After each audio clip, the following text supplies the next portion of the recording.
Hi, I'm Scott Lucas. This is today's EA Worldview on Iran. Have the Hardliners won the cultural war? Earlier this week, there was a curious incident in Iran's parliament. The cultural minister, Ali Jannati, was summoned by MPs to explain his behavior on the internet, on the press, towards other aspects of Iranian cultural life.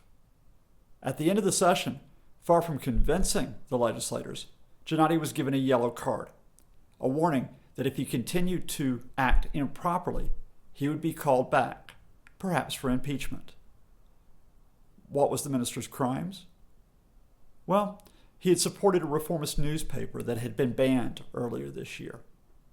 He had spoken out too freely about opening up social media, such as Facebook and Twitter, to all Iranians, not just a privileged few.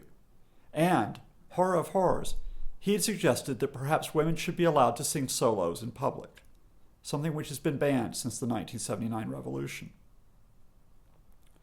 The incident is far more than simply a sideshow.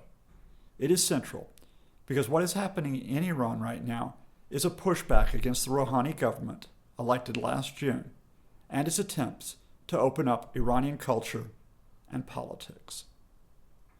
President Rouhani's promise during the campaign is that there would be a relaxation of censorship so that artistic freedom could flourish, so that Iranians would not have to look over their shoulder when they spoke, when they wrote, when they painted, when they filmed.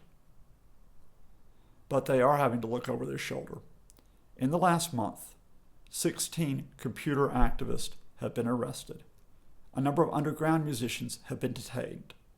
Journalists have been threatened, harassed, or warned to cease their behavior or they will go back to prison. Newspapers continue to operate under the threat of suspension or long-term ban. And the Rouhani government, far from holding to its campaign promise, appears to be relatively powerless to stop this.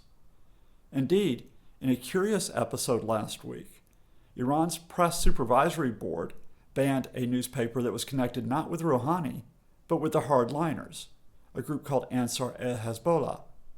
In other words, it appeared that the Rouhani government was saying, well, if you ban our newspapers, then we'll ban yours. Not exactly the positive way forward envisaged last summer. But this is not just a story about culture. It's also a serious story about politics and in Iran that was supposedly moderating. There are still dozens, scores of political prisoners held since 2009 after the disputed presidential election.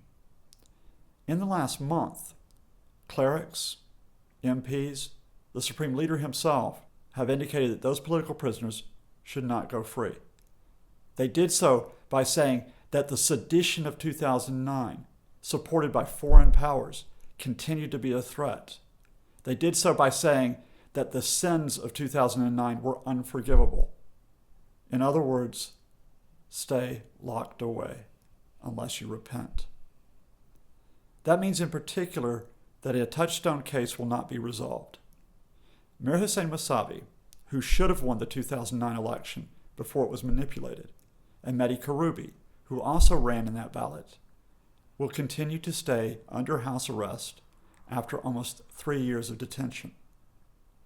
Other important legislators, journalists, and activists will stay in Evin prison.